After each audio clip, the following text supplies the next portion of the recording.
Nitwa Mukarukundo Odeta, naturutse muri paruwasi ya Kabaya, Santarari Kabaya, umuryango witwa Theobald Rusebeya.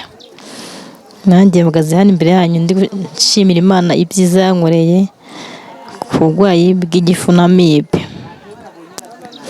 Imana yangiriye neza, kera nahoze ndwaye indwara yitwa igifu na amibe.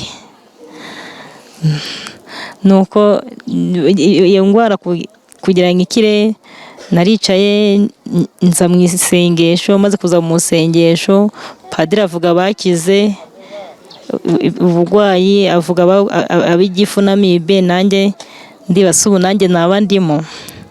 Nuko hasigaye sinatanga ubuhamya, ndategereza ngo ndebe niba igifu kitazongera kundya cyangwa amibe. Nuko hasigaye ibintu cyari cyarambujije kurya, harimo nk'avoka, ibigori, amashu, inanasi, igisheke. Nuko hasigaye bya bintu cyari cyarambujije ndabijya, ubu ntacyo mba, mbese ubuzima burakomeje. Nicyo mpagaze hano imbere yanyu nshimira Imana ibyo isi. Wari umaranye igifu, wari wagitangiye kukirwara ufite imyaka ingahe? Cyakize imyaka wakimaranye, igihe wagitangiranye n'igihe wakimaranye? Nari maze nk'imyaka 5 ndwara igifu.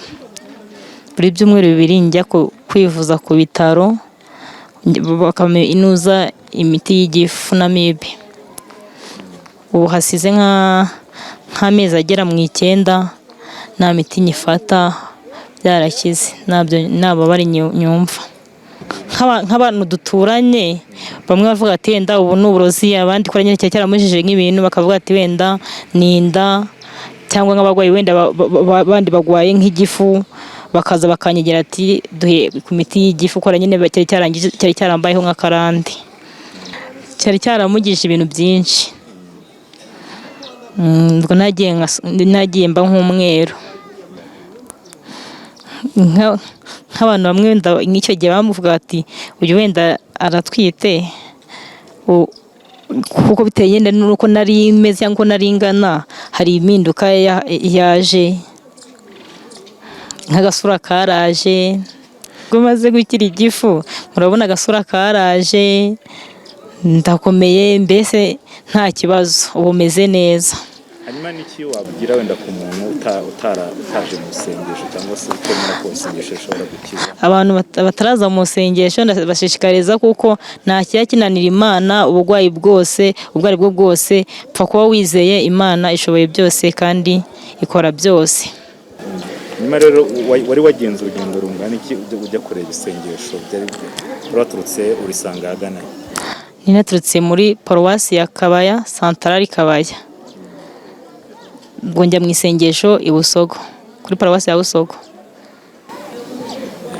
None ni iki cyagutera rero kuza uyu munsi kumva washima Imana kurame, kandi hari abantu bashima Imana wenda bagaceceka? Oya, njyewe na mutima warankomanze, ariko nyine nk'abantu wenda twazanaga barambwira ati kuki udashima Imana kandi hari icyo Imana yagukoreye, tubona hari impinduka yaje. Ubwo rero niyo mpamvu mpagaze imbere yanyu nshima Imana.